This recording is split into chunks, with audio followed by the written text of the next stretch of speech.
You're listening to The Dental Guys, episode 56, Start With Why, with Todd Hehli. Our listeners know that mentorship is a key part of why we do what we do on our show. In this show, we interview Todd Hehli, who has mentored hundreds of dentists. You may be surprised to hear his opinion on the first skills you should learn as a new dentist in your practice career. How to stay excited about dentistry no matter where you are in your practice life is also an important thing to Todd. Also, he'll tell us the top 10 game changers throughout his practice life. It's all about finding the reasons why you do what you do every day. This week on The Dental Guys. This episode of The Dental Guys is brought to you by the Dental Crafters Network, your implant restorative connection. From surgical planning to patient-specific guides, quality implants, and final restorations, the Dental Crafters Network provides one relationship with infinite possibilities. Call 1-800-472-8302 today. That's 1-800-472-8302. And welcome to this week's episode of The Dental Guys. I'm John, the Dental Guy. And I'm Wes, the Dental Guy. And we are here in, well, you might notice this is not our typical studio, and these are not typical people you might see in our typical studio, but that is because we are in a faraway land. Faraway land, John. It's Arctic. It is a little bit of our Arctic tundra. Right. And, something like the frozen tundra, right, which may tell you a little bit more. This is Wisconsin, baby. Right. And no place like we Wisconsin. will be eating some cheese, as always, right? Yeah, we'll be eating some cheese, among other things. John, before we go into what we're going to talk about today, yeah, I have a little something that has been long overdue. Yeah, and you won't even tell me what it is. So well, I'm you've just seen it, but I really, at this point in time, I'm going to present it to you. Okay. So for Todd and Emily, which I'll introduce here in a little bit, John and his family are huge cat people. Okay. I mean, like cat people. So now, and hold on. Wait. I like cats, and but John's wife loves cats. Like, it is a relationship that is complicated. It's complicated. Like, I would wonder sometimes. I mean, like, man, she really likes cats. Now, you all have had some tragic things happen with cats that got old. That you had. May they rest in peace. Yes. Yeah. But all is well now, because how many cats do you have now, John? I know this because I heard the other day that another one entered the homestead. Yeah. How many do you have now? We have 3 cats now. We used to have 2. Then we went up to 4. Then 2 died, which I won't go into. Rest in peace, may they. And we then, as some kind of, compensation for the 2, we had to add another one. So now we're up to 3. Right. So yes, we now have 3 cats, which we're trying to litter box train in our home. It's tough.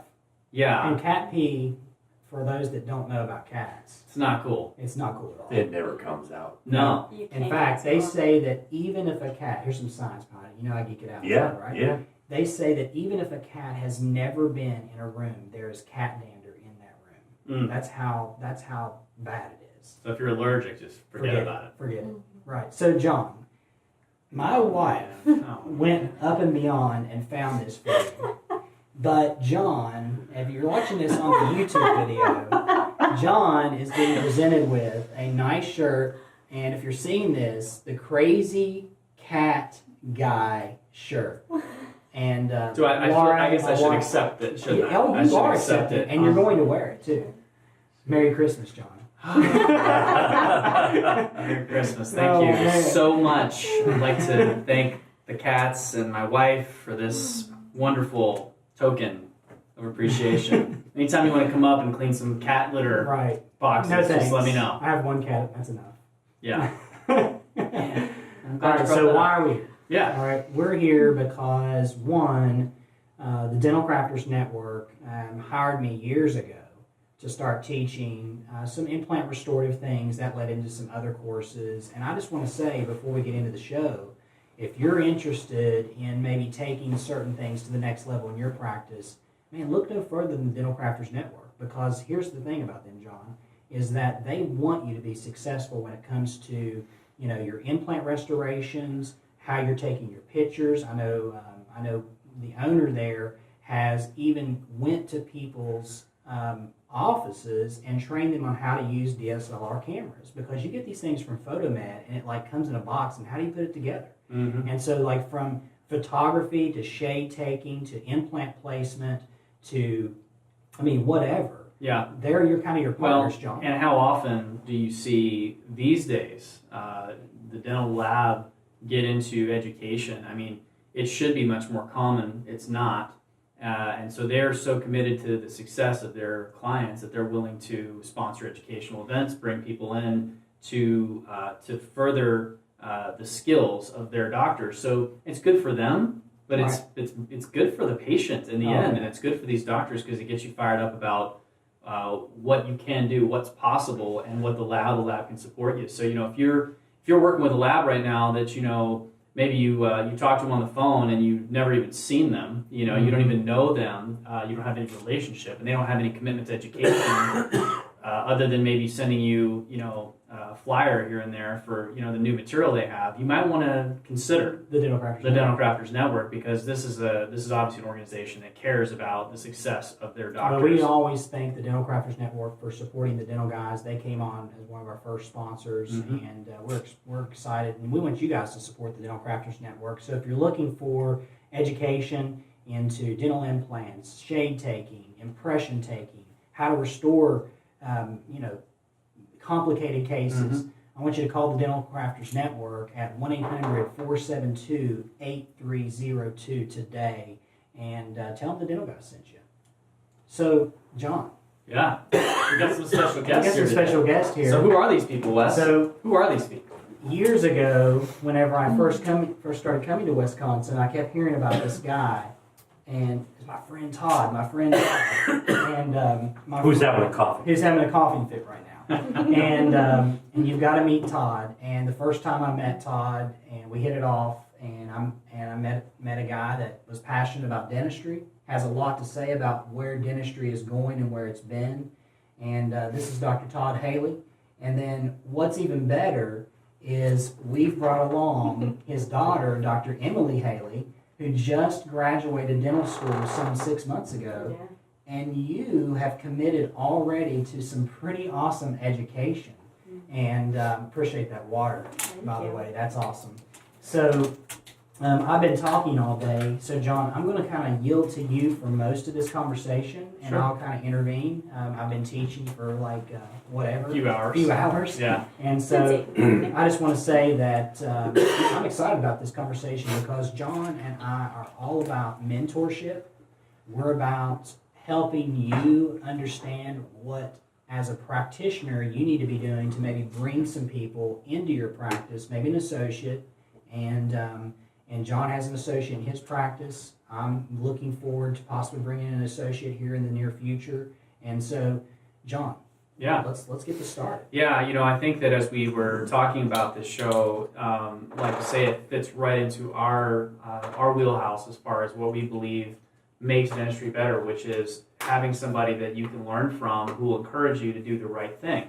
And I think that first I want to start, before we get into really the meat of that topic, just to find out a little bit more about you guys, and especially about Todd, just because you've been in dentistry for a longer time. So tell us a little bit about kind of a little bit about your journey, where you began, sort of where you are now, and sort of what your passions are in dentistry now. Sure. And again, I'd like to thank both you guys for having us on the show today. My story, I think, starts out fairly similar to what a lot of young dentists did. My dad had a large group practice that he started back in the 70s. Kind of a typical associate style practice. Many of you might consider it more of a corporate style practice back then, where he had a lot of young dentists and things like that. My brother's a dentist, and so I know a lot of young dentists coming out of school right now. they start very typically with some type of a group or something like that. Worked for about probably 6 to 7 years in that type of a setting, and saw very quickly that, hey, I want to try something on my own. So we ended up, I was running my own practice for a while. And, the good thing about dentistry or any business, anything in life, you try and take, little learning lessons from each segment. And so my brother was practicing, I was practicing, my sister was coming out of school at the time. We were all trying to figure out who we were going to do our building insurance with, and how we're going to set our fees, and what products should we use, and things like that. And I look back to my initial beginnings in a group practice setting, and there's a lot of things that are good about that type of a setting. And so decided in '99, I graduated from the University of Minnesota in 1989. Decided in '99 to form Summit Dental Consulting as really a hybrid type of a model. So we tried to bring the best of a group practice together that would be able to take a lot of the functions, the business functions and things like that, off of the doctor's plate, but yet still give them the opportunity to have ownership, partnership, in a single practice. And so we provide, a lot of office functions. We also, it's like a cooperative, right? So right now we work with about 30 practices, probably somewhere between 80 and 90 dentists. And so obviously our group purchasing power is larger than a solo practitioner, but yet the doctors control the type of practice that they want. So I think that's very important. And so, again, this hybrid model in my mind has to add value on all ends of the spectrum. Okay? We have to be able to provide great services. We have to be able to provide great mentorship, whether that's health and clinical treatment planning. We have to provide marketing support. We have to provide fee structure and schedule support. We have to look at insurance plans, a lot of different things, I think. And again, really enjoy the model. I have the pleasure of working with a lot of really, really talented dentists and team members. So, that's kind of where we've gotten to. And it's also like anything in dentistry, it keeps evolving. Yeah. And so you have to stay up with it. So knowing that experience, now that our listeners can understand where Todd kind of coming from, you've been doing this a long time, not only your own dentistry, which is, I'm sure, evolved over time, but also you've seen trends come and go, you've seen changes happen, and you've seen, I think we've all seen changes in the way in dental education and what happens when people come out of dentistry or dental school. And so knowing that kind of breadth and depth of knowledge that you have, what would you be talking to a new dentist about as far as the skills that they need to focus on when they graduate from dental school, and where should they go to learn those things? Sure. And let me say this too, and add to what John's saying, is I think that your model has lent itself to being able to push dentists into learning things the right way. And I think Emily will start to speak to that here in a little bit, is that you're not all about just producing widgets. Yeah, you got to make money, but you got to do it right. And it ends up being that the right thing is, it's still the money maker, Right. And so speak to that with what he was asking about. I think first and foremost, if you come from the right place in dentistry, if you come from the heart that you truly are trying to figure out a patient's concern and help them with what only we can do as dentists, and fix their oral environment, fix their teeth, fix their oral health, I think that's the first place you have to start from, okay? I think as a young dentist, we only do about 4 or 5 things to a tooth or the oral environment don't shut yourself out coming out of school, okay? You were trained in dental school to do basic restorations. You had endo as a course. You had to do some type of endodontics. You had some crown and bridge.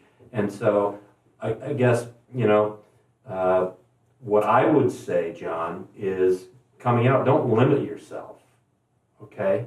Try and either find someone, hopefully a dentist that's working with you in the practice, or some education that's going to help you keep honing your skills. What I find is, and I think, you had mentioned that we've kind of honed, or Summit is meant to help that. I think there's a lot of great practices out there. And dentistry has changed, in my opinion, that if you had 75 to 85% of the dentists as solo practitioners, one guy working in his own shop, that's a hard way to go about dentistry right now. Yeah. It really is. Because the information, back then you either were putting an amalgam filling in, probably taking a tooth out. Some people didn't even have formal periodontal training, my dad being one of them when he graduated in 1968, okay? So I think what I find is some of the best dentists right now are dentists that are working in a practice that have one or two dentists within their practice or very close that they could really, I think, turn to and get help when they try something and it maybe doesn't work. So why has dentistry moved away from mentorship? The one thing that the medical model has gotten right is they have put a lot of skilled practitioners together that share information. Mm-hmm. And we're better, I believe, than we used to be. But I still think that there's too much, you call it competition, call it what you want. I think it's just a lack of sharing of information among dentists. And there is enough work out there for all of us. Mm-hmm. There really is. Yeah.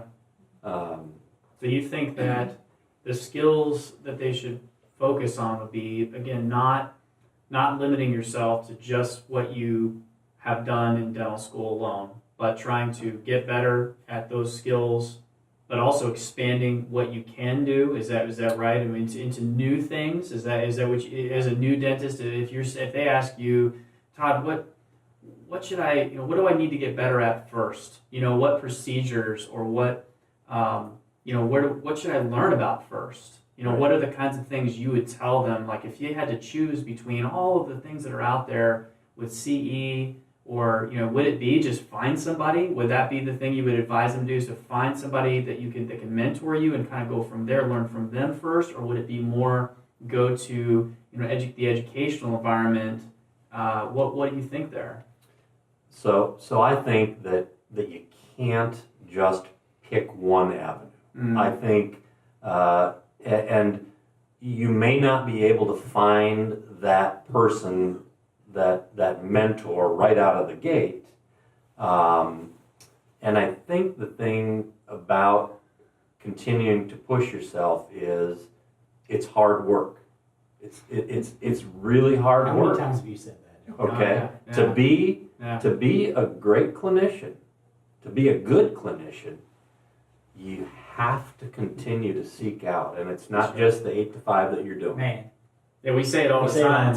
That it's one of my favorite sayings is that this stuff is not easy, and it's not supposed to be easy. And that's it right there. And that's the thing is people sometimes are trying to find the easy way. There is not an easy way if you want to be really great at what you do, and I think that goes for any profession, and it goes specifically for healthcare, because things change so much. There are professions where you can learn everything you need to know in school, I think, and do pretty well for a long time because things don't change, but things change all the time. So, okay, so knowing that you would say, it's not just one avenue, but just exploring all your opportunities and looking for what's best out there. So where do you see that new grads are what are they actually doing? So you say that's the ideal. I'd like to be able to maybe set somebody up with a great mentor, explore your avenues for CE. Is that happening? Where are people actually gaining knowledge that you're seeing with some new dentists? Right. And so I think that some of the things that have changed, not just dentistry, but look at shopping right now. What did you hear about? 50% of the shopping is probably going to be on Amazon right now. Mm-hmm. Okay? So obviously, where are young people turning to? If it's a JADA journal, it's probably online. Right. They're going to Google information. They're going to look at a YouTube video. They're going to listen to the dental guys. They're going to try and find a reputable source to at least maybe solve a problem or ask a question. Dentistry still is very much relies on their sales reps, I think. And those can be good and bad. But I think probably what you guys would more than likely agree that they're going to turn online. Okay, and if they don't turn to an online source, they're going to either ask a colleague, maybe they're going to join one of the study clubs. And there's a number of different great study clubs that are out there that you can then maybe find a mentor within that particular avenue. Mm-hmm. So people are turning to media, basically. They're not leaving their home, which proves true because the average dentist spends $900, including travel, on CE every year. So they're not going anywhere. They're not going to the big meetings anymore. I would agree. I think the trade shows, the big meetings, the state of Wisconsin, probably about 3 or 4 years ago, stopped doing a formal trade show-based meeting. That tells you something. But right there. in our state, they're doing the same thing. They say this last meeting was the last one that they're doing for the state. That's crazy, isn't it? Yeah, and we've seen that change, and that's one of the reasons why, as we started doing this podcast, we didn't necessarily expect it would happen this way, but we were kind of overwhelmed by the number of people who were looking for more. But I find it specifically interesting that you're oftentimes interviewing these folks, correct? I mean, you're talking to them. Correct. And so when you interview someone and you say, "Tell me what you're learning," I mean, is that part of the conversation in the interview process where you have that you ask, and are you impressed often, or is it oftentimes are you going, "Oh man, like we got a lot of work to do here"? Do you see some more of that? It really depends on the dentist that you're interviewing. Mm-hmm. I think most dental students that are coming right out of school, whether it is Tennessee, whether it is Louisville, whether it is Marquette, Minnesota, I firmly believe there are a lot of great dental schools in the country right now. And they are going to get a good education of the basics. So you ask those questions, and I typically get the standard answers. Well, how many patients are in the practice? Or I want to put in implants, or I want to do cosmetics. Okay, it's kind of like the first or second day in dental school. Maybe you guys didn't have this, but somebody stood up in the front of the room and said, "How many people want to be specialists?" And about 3/4 of the room raised their hands. Mm-hmm. Okay, Mm-hmm. so again, I think there's a lot young dentists coming out. I get a similar type. So they really don't know yet. They're out there searching. I think a dentist that's been out 5 or 6 years, you probably can get a better idea of what really have they been doing. Sure. Okay. What practice were they in? What's been important to them, in the first 3 years of their career, and what skill sets do they have? Well, I guess what I'm hearing from this is that you see, and this is where I think Summit has put its focus, it sounds like, is on development, that it's not about turning and burning and just repetitions and let's just get in and hit it as hard as we can. It's its development. But that sounds like it's a pretty significant job if you want to do it well, because there's not as much of a push toward that naturally, because there's maybe the debt question comes into this conversation as well, with new grads, but even a few years out. I get the feeling this is, it's you're having to spend a lot of time working with dentists that are, is it true? I mean, is it something that you focus a lot on? Without a doubt, and I think technology has helped us out a lot, with remote desktops and being able to have a virtual portal to get in and, look at all the digital radiographs, look at a treatment plan, look at patient health histories, whether that's 200 miles away or 10 miles away. And I think, Emily would be a great person to ask, what did I tell you was the most important thing that you needed to worry about when you got out of school and started treating patients? Yeah, let's get Emily on this conversation, because that's exactly where we're kind of going with this. Is so tell us about that conversation. That had to be interesting. We've had a lot of really good conversations, and I ask my dad a lot of questions about cases every day, but I think some of the big things we focused on when I was coming out of school is his biggest lesson to me starting off was do good dentistry and do it right. I think that there's a lot of fear coming out of school about like the timing issue. We had 2 appointments a day at 3 hours blocked for each one, regardless of what you were doing, and coming into a private practice model where you probably are seeing, like at least 6 to 7 patients a day, depending on what you're doing. And then you've got hygiene exams and you're managing your time different than you ever had before. His biggest thing was don't get caught up in the timing of everything. The speed, all of that kind of stuff will sort of fall into place if you focus on doing the dentistry that you have been taught to do and doing it well. I was really lucky at Marquette. I had a great program there that really taught me some solid basics. And I think that most dental students that I've talked to would agree that, it's a really good starting block. I felt really well prepared with, Dean Lobb and Dr. Dix, who is my group leader in school. They really, really pushed me to do things well. And so when I came out, Dad was like, don't forget those basics. Don't forget those foundations. Do it well and do it right, and a lot of things will come with time as you get used to it. I told her she had to call me Dr. Todd. Dr. Todd in the office. That's the first thing you told her. Right. Then we'll go from there.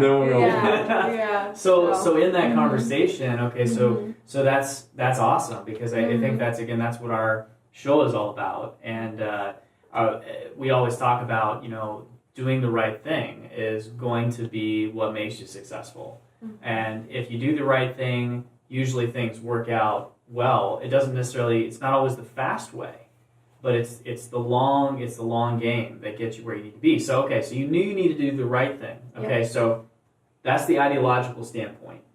What's the practical application of that as far as where do you start your training? So what have you been doing since you got out as a result of wanting to do the right thing? What have been some of the things you've been focused on? Some of the things I have been doing, I guess, really to start off with, to tie in what you guys have been talking about, is mentorship. I work with Dr. Todd every day, and I work with four other dentists in my 2 practices in Eau Claire that I work with. And the first thing that I did was I asked them a lot of questions every day. Treatment planning stuff. How do you guys plan out these types of cases? Whether it's crown and bridge, whether it's implant, whether it's even just restorative cases. Quadrant dentistry, thinking it through, I guess, and how to make your job easier, how to make the patient's experience better. All those kinds of things really is where I started. So talking with my mentors was a big start.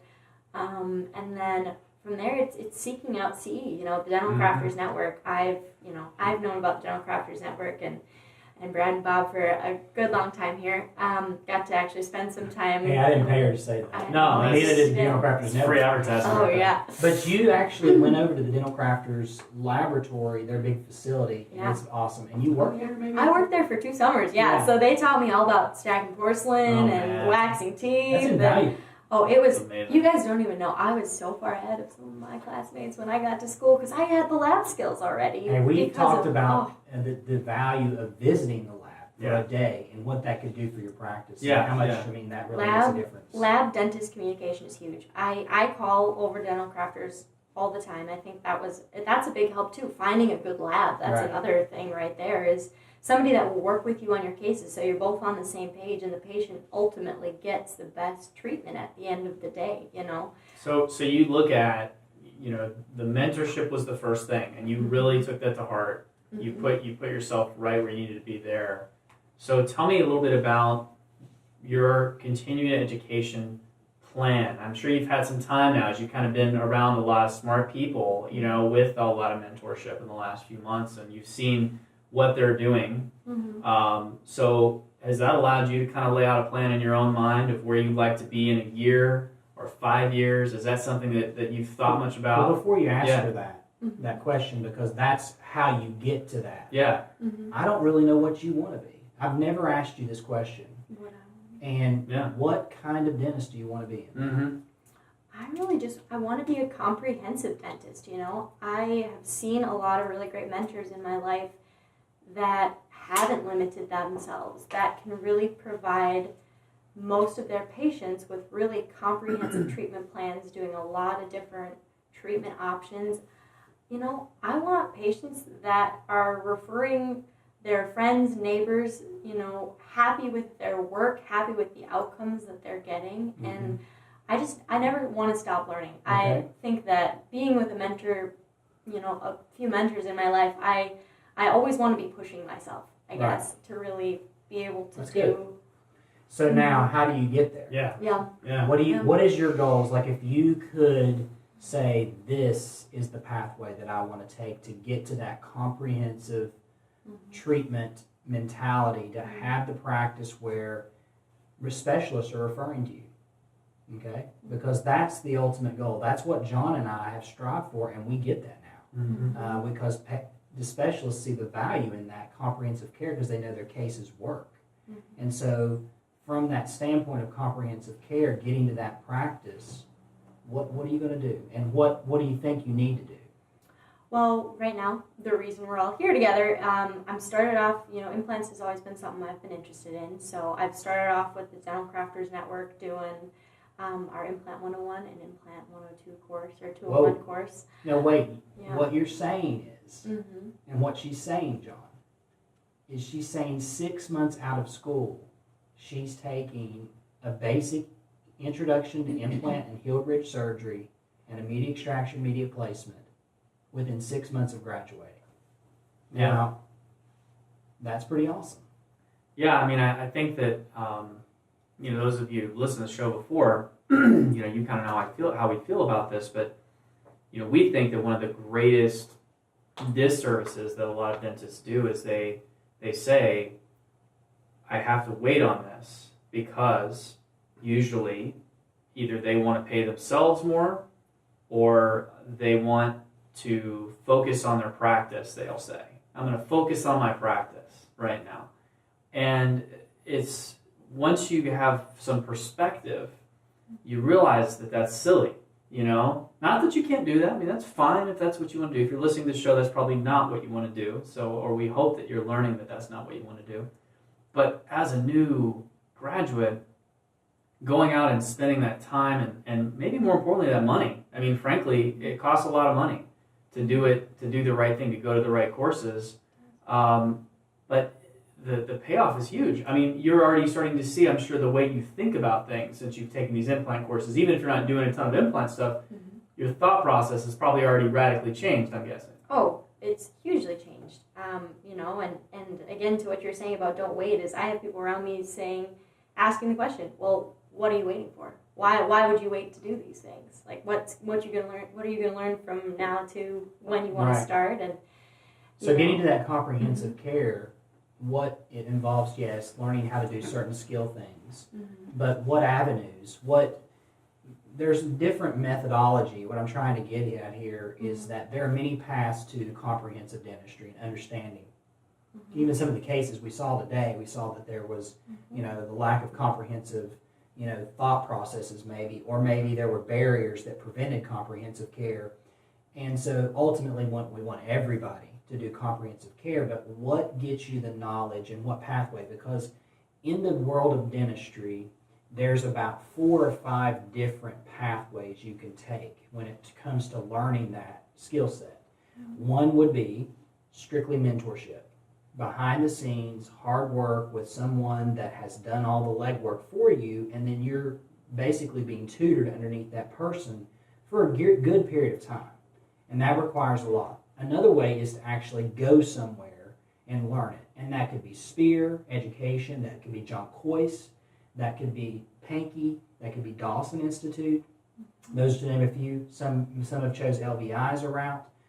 What kind of appeals to you? And because there are philosophies of care in all 5 of these different ways. Mm-hmm. Because if you do a mentorship, you're going to adopt the philosophy of the mentor and all that he's learned. And then the same thing for all those other ones. Those have all been biased, per se, per how they've been taught. Mm-hmm. So what are your thoughts on those, and where do you want to go with that? I think I really want a combination approach, starting with learning things from mentors and taking what you can from different places. I'm in a Spear study club right now. I really like kind of their approach to some of the treatment planning questions that they bring up, with different patients, and thinking aesthetics and prosthetics, and then figuring out how that works and really taking care of people. The ESFB treatment form. Yeah. Don't forget sleep in there, John.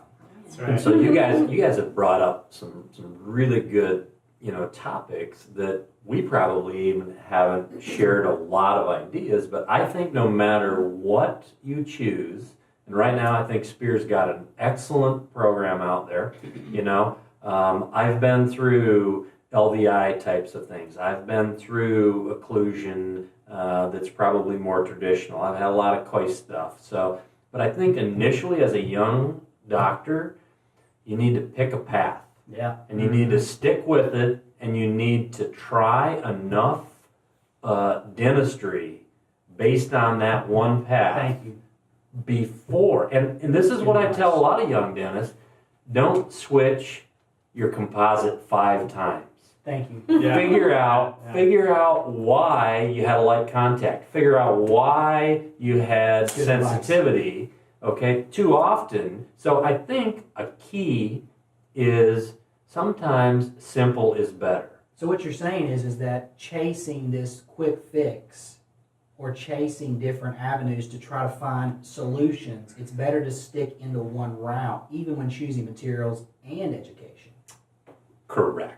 And then work it out in your hands with empirical evidence. I agree. And I think each of us as dentists have different strengths, okay? Some of us are more tool-oriented. Yeah. We understand the mechanics of things. Some of us have more artsy ability, more creative design types of things. And that's the beauty of dentistry. But I think you always need to take a step back and reevaluate whether you got a great result or if that result maybe didn't turn. And I think that's how you learn, because the products that we have out there right now, there's a lot of great products. Right. And how it works in your hands, okay, you need to probably ask a few more questions of either mentors, YouTube, whatever it is, to figure out, did you do something maybe a little differently than the product really was meant to be used for, and get a different result.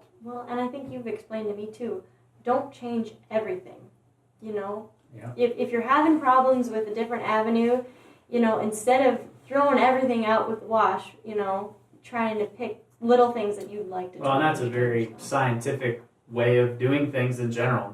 Change one variable, see how it affects the outcome, and then reevaluate. And, we find most of the time, and again, we talked about this on the show before, that, most of the time the problem is the operator. It's not a material, it's not a piece of equipment, it's not something you don't have that you really think you need or someone wants to sell you. Usually it's a problem of not reading the manual or just not enough experience, and someone else has already figured it out and you just haven't yet. So it's either finding that person that's figured it out and learning from them, or it's reading the manual, doing your research, and then changing variables slowly. And we certainly always encourage the same way, when we talk, because we get these questions all the time, where should I go? What should I do? And I think that it's great to hear that you kind of have figured that out through a lot of discussion and kind of soul searching, that, pick a path, go down that path. If you find something you can't get the answer for after you've gone down that path, well, now it's time to choose your next path, the next thing you want to learn more about. Do you think, Emily, now that you've been, some of these things that you've learned, just for like some of these doctors that maybe are listening to this, that are looking at, because I think, again, the barriers we hear the most of this are cost, right? That's number one, almost always, and maybe time. Do you see like the payoff from a dollar standpoint being like, does it take 20 years for this stuff to pay off, or how long do you think it takes for these things to pay off? Not that long. I've done some continuing education already with implant cases, and those can be some really great services to patients and really help in production. And I think it helps you see dentistry that can benefit patients. It's not like that I'm trying to make stuff up, Mm-hmm. It's just every time I do an different continuing education piece or learn something new, it changes my approach to how I'm critically thinking about every case I see. Yeah. So you're making money. I'm making money, and Yeah. I'm seeing opportunities that I can give patients Right. to really help their Yeah, overall you're making health. money because at the Yeah. beginning, as Todd said, the right thing is being done. You're from your heart, and that usually ends up working out the way that you want it to in every part of our lives. I think that applies to everything we do. So, Todd, I want to come back to you for just a little bit. Sure. Because you've got this number one, you've just been in dentistry a long time, but also, Do I look that old? Do I look that old? That's about the third time. You're so old. you don't look it. Yeah. But I was That's surprised. okay. Wait till I get my readers out. I should have said I was surprised to hear that you've been in dentistry for a long Yeah. time. But you have this perspective that I think that I wish I had, that I don't have, because it only comes through experience, which is, seeing new dentists come in, seeing new products come in and out, seeing trends change. So tell us some of the things in your career that have really changed your practice, or changed the game for you. All right. So I'm going to use a little technology here, this old bear, because I wanted to try and This man comes prepared. but it is preparation, right? Okay, Mhm. and when that's the other thing, you have to come into work early. You have to review your patient charts. You have to try and figure that out. Okay, if you come blowing in at 8:02, okay, and you didn't look at any of the patients, I'm just telling you. Okay, so now remember, 20. Preach it, Pastor. So 28 years of dentistry here. Okay, I think Southern style, right? yeah, I think one of the biggest game changers. Remember, I graduated from dental school in 1989. So long ago. It is so long Man, ago. wow. Okay, a universal hybrid composite that we could predictably put in the posterior with a bonding agent that is going to work was one of the biggest game changers, and I think most people take that for granted right now. Okay, most young people. And I am telling you, from the generations that my dad came through and when I went through school, that was not so. Yeah. Okay, so that's been a huge game changer, and there's a lot of great composites out there right now. Rotary endo. Rotary endo with thermoplastic gutta percha. Man. Okay, and all the different systems, and there's a lot of them that work. Okay, whether you're a pro taper guy, whether you're a wave one guy, whether you're a Brassler, whatever. Again, that's the great thing in dentistry. They all work if you put the time in and look at the limitations and try and figure it out. A big game changer.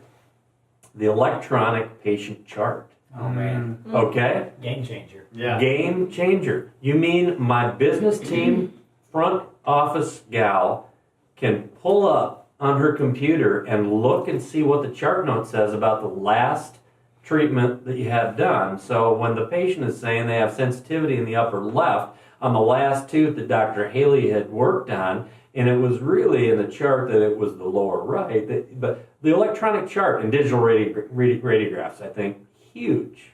Huge. That again, a lot of dental schools are going digital. So, it was not that long ago, people, 28 years ago, not even that, none of that was possible. Electric handpieces, again, game changer. Why do you say that? Game changer. Because they are quieter. So the patient hears less of that whine in their ear, okay?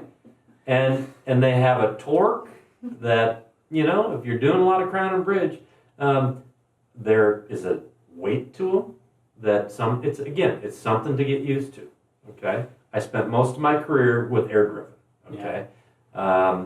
But if I had my choice right now, I would probably go to an electric. I always give John a hard time about that. Yeah, that's okay. That's okay. There's nothing wrong with it. That's the great thing in dentistry. I have electric hands. If an electric does not work in your hands, and I think that's the thing. There's- You there's- tried it and you were like, man, I don't know yet. yeah, because it's a definite different. It's a I'm definite not different. throwing you under the bus. I just always bring it up every time somebody says it's a game changer. Yeah. Durable. All ceramic restoration, game changer. Yeah. Durable. Okay. So you mean like zirconium or Emax, like monolithic? Again, I think the zirconia is a game changer in itself because you're able to put those things in areas that probably only gold would work. Right. Okay, because of the minimal thickness that you can get down to, and also the fact that you can mill a zirconia hybrid when you're starting to get into some of those, and the self-cleansing nature of that. I think, the toothbrush size intraoral camera. You guys are too young to remember, but there was a box, and a tray that you had to push around and, for the intraoral. So again, one of the most valuable tools and sometimes the most underused in the dental office is an intraoral camera. Spend the money and get it. Okay, because again, I think, a picture is worth 1,000 words to your patients. Great stuff. It's good stuff. Yeah. LED lighted loops. Mm-hmm.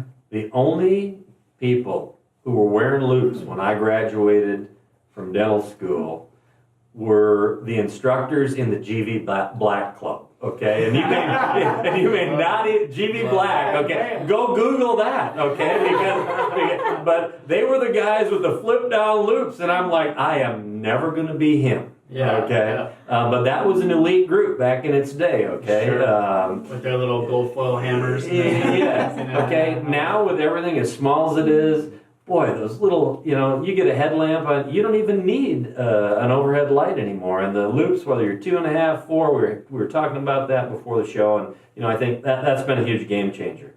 I think the other game changer that a lot of dentists don't put into perspective is what's happened on the dental lab side. They have gone from waxing and processing dentures to digital models and milled restorations. Now, there's a lot of probably old school labs out there right now, but I think the game changer for dentists is that's what's happening in the lab business right now. And a lot of the restorations, that's what we're seeing. You got to work with a great quality lab. We've heard a lot, the Dental Crafters Network. You've got to find a lab if you're going to want to be a dentist that's staying up on CE and really doing the best for your patient. I think that's really important. I think the other biggest game changer, and we brought that up right in the beginning, is the internet and social media. It's going to affect how our patients relate to our practices. It's going to affect how we get information, how we process information even more, and that was not out there. That was not out there 20 years ago, and you can find anything you want on your phone. You can take a picture, you can send it to a colleague, and there's a lot of great things. I think along with that, though, it's also causing us to try and take a step back and figure out how do we how do we share this media? How do we run a dental office differently with our team? How do we make sure that we're protecting information? And so, I often say it's the blessing and the curse. Right. It really Very is. true. It really is. So. Well, this is great stuff. I want to ask you one more question. We'll kind of close up the show with this. If you have somebody come to you now who's in college and says, "Should I go into dentistry?" What do you tell them and why? Tell me more about that. Tell me more about that. Okay. Because I think that's one of the most important things is to find out why are they asking that question. Okay. Is it a great profession? You bet it is. If somebody said, I don't know, I had an orthodontist and it sounded like kind of a neat thing, and it's a great profession. I think it always will be, and I'd highly recommend it. If it's somebody that is looking at the top 3 jobs, and it's U.S. News and World Report is number 1. Number 1, okay. If that's your main reason why you think you want to go into dental school, I don't think that's going to fly. No.